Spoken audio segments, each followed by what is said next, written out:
So in today's video, I'm going to show you how you can do scaling of multiple objects. I have a square of 1 by 1.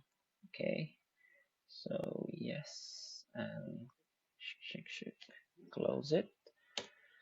Yeah, and I have another square. Let's say this time it can be, I don't know, 3. Sorry, my bad. 3 by 3 by 3. Just close.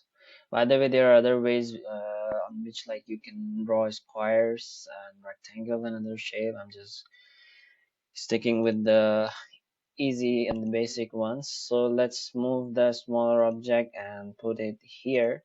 And now this time I'm just gonna click here on the scale, and then I will click here as a base point, and then I will just maybe this time reference here. So this and this, and yeah, so we're good to go. So this was like another example, and what I now want to show you another way on scaling objects. So let's say this time I want to scale this bigger square, and it should look like this in the end. So what I can do is I will just move this, and maybe let's say, yeah, here it's already. So I'm just gonna select this one. I will write align, which is another command. So let's see how it works. And I'm gonna just